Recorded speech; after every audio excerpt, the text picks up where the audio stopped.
you'll find some pretty damning situations from major news organizations. It is common practice for them to publish a story that is wrong and then change it later without notifying anyone. And they wonder how fake news spreads.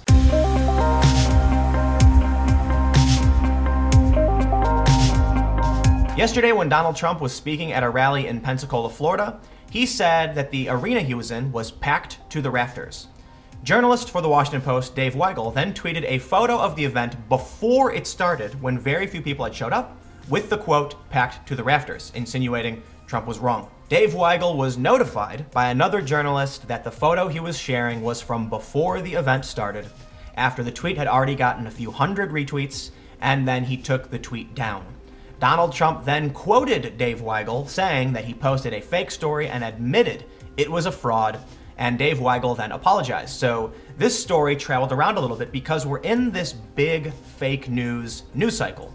We had Brian Ross on ABC falsely accuse Donald Trump and Michael Flynn of colluding with the Russians before Donald Trump was elected, essentially alleging collusion. We have CNN, CBS News, MSNBC reporting that someone sent hacked emails from WikiLeaks to the Trump campaign 10 days before they were made public, when in reality, they were sent a day after they were made public. Lots of fake news in this news cycle. So when Dave Weigel, who has 388,000 Twitter followers, puts out this tweet insinuating that Trump is lying about the amount of people in his arena, well, this story goes pretty far because it was obviously just not true. Dave has apologized. That's awesome. Dave, thank you for apologizing and correcting, because there's a lot of journalists who don't do that. Following the fake news about WikiLeaks, Trump, and that email, many reporters, many pundits, personalities, activists never corrected because they don't care. There are a lot of people who have political agendas, so they like the fact this makes Trump look bad. They haven't retracted. I don't know why, but they should. So here we have Dave Weigel. That's awesome, Dave. You corrected yourself. You were called out for it and you apologized. That's great. Now, I've got another question for you.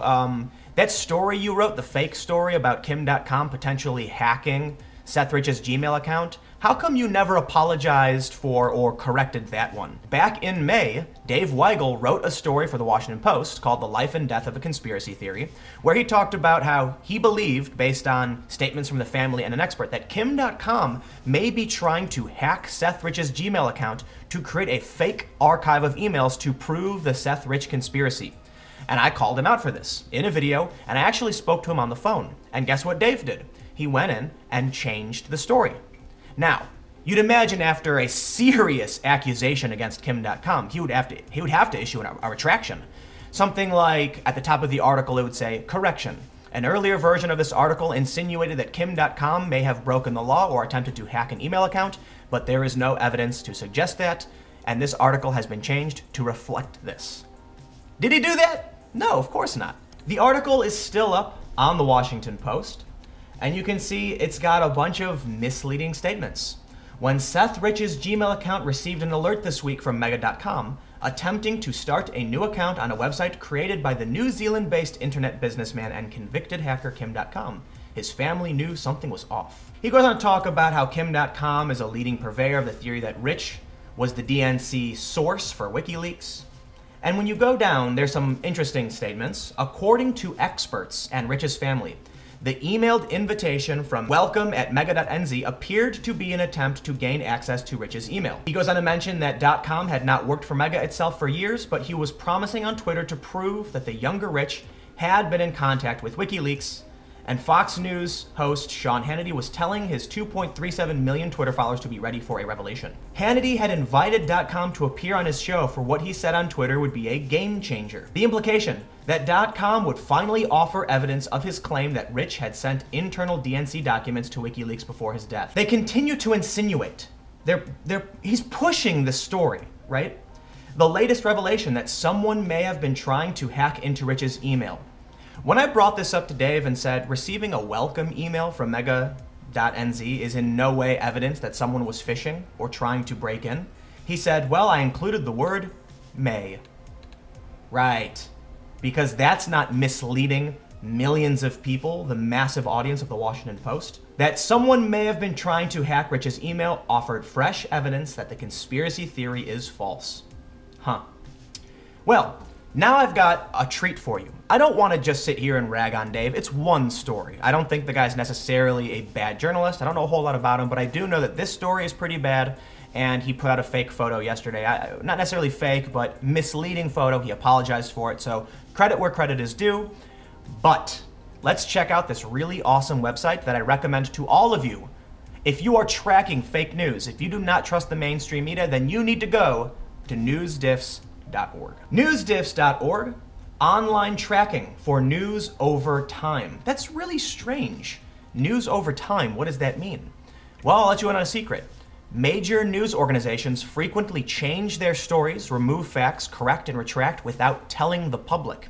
And that can have serious ramifications. So let's loop back to our good friend Dave Weigel and check out the story he wrote about Kim.com. According to NewsDiffs, the story was originally written on May 24th, 2017, 10:24 a.m. But something interesting happened on November 18th, 2017 at 12:01 p.m. The story changed. So let's hit compare with previous and see what those changes were. First, you can see the original archive. That's crossed out because the green is showing this is the November 18th version.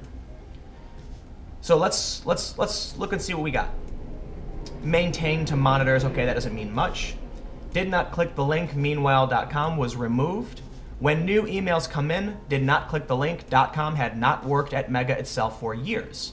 All right, so there's an addition. That's okay, that's good. He added to the story, .com had not worked at Mega itself for years. That's really important information. If you're going to imply that Kim.com was using Mega to try and hack Seth Rich, it's important for people to know that he had not been involved with the company and likely did not even have access to Mega.nz. If he's not at the company, why would he? But let's scroll down and look at some more.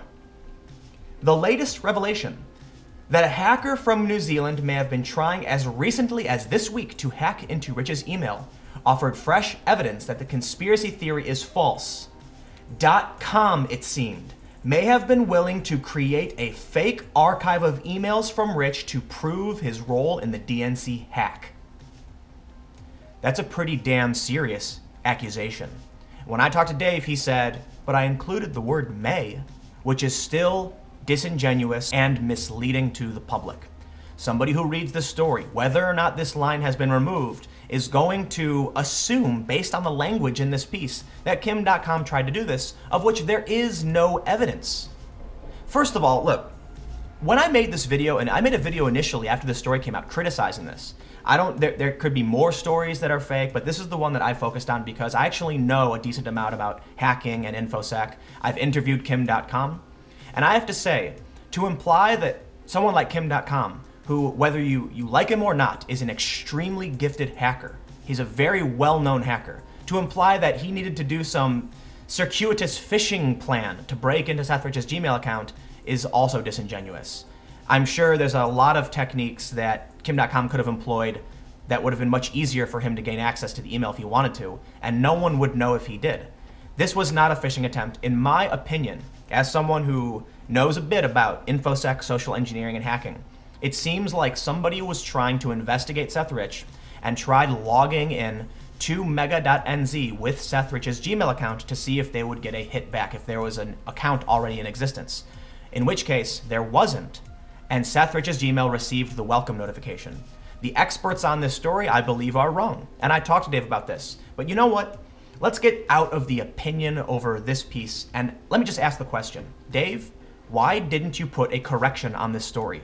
You made a very serious accusation against Kim.com. I believe this is the third time I've brought this story up because I think it's a really great example that even when I, another journalist, talk to Dave privately and say, look, man, you've got to fix this.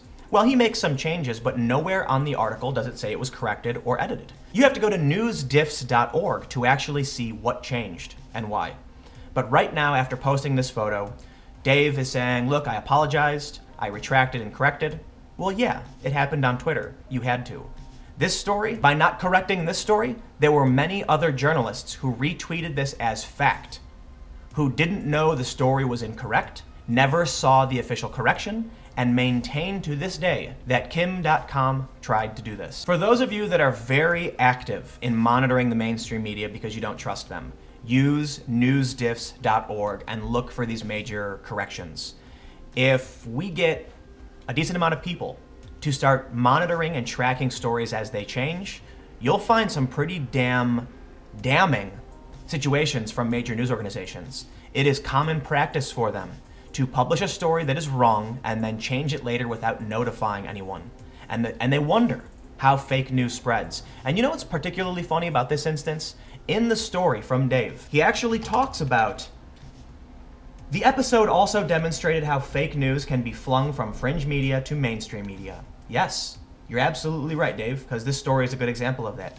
And he also talks about how for days, Fox News declined to correct or remove a story claiming that Ridge's emails are in possession of the FBI. Well, you have, for months, not corrected your story, insinuating someone tried to hack Seth Ridge's Gmail account, or that it may have been Kim.com. Dave said that this was on his personal Twitter account. Well, he's got 388,000 Twitter followers because of his work with the Washington Post, so whether or not he wants to accept it, he does represent them. And ultimately, why does something like this happen? Can't you just turn on CNN and see that what Donald Trump said was true? Look at the camera and see that the place was full? Is it that hard? Are we so desperate to get those retweets, to assume that everything this guy is saying is wrong, that you're just gonna take the first photo you see off some random photo and just tweet it without fact checking it? How many times are we going to have journalists publish information without actually fact checking it? I don't know how frequently this happens. There would need to be some kind of study. We would need a large group of people to say, go on newsdiffs.org and try and track as much as they can. But I can say in the past couple weeks, we've had some serious, major retractions. Yesterday, I made a video talking about WikiLeaks and Trump and how CNN went on and on and on with this accusation that was just not true. And Brian Ross with his accusation of Trump ordering Flynn to contact the Russians before he was elected, also not true. When it comes to the email to Trump and WikiLeaks, is it so hard as a journalist to ask your source for a copy of the email? I guess it is, because multiple networks just ran with this story. Fake news is a problem. Alternative media can be a problem too. Real fake news from unknown sources going crazy on Facebook causes a lot of problems.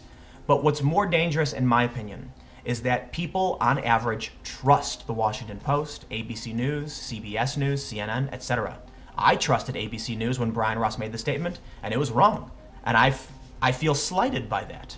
But you know, it was my fault for trusting them. When people look to alternative media and personalities on Twitter that they've never heard of, the trust is low, and they say, well, I don't know who that is, so I'm going to try and confirm this somewhere else. But when the Washington Post writes it, when a journalist with 388,000 Twitter followers who's verified posts it, we say, well, this is a journalist. I'm probably going to trust them. And now we're seeing time and time again that they're probably no better than the average person. There are some really great journalists. There are a lot of journalists who risk their lives all around the world getting interviews with from dangerous places with dangerous people. There are journalists who do their due diligence and dig and don't publish until they've verified.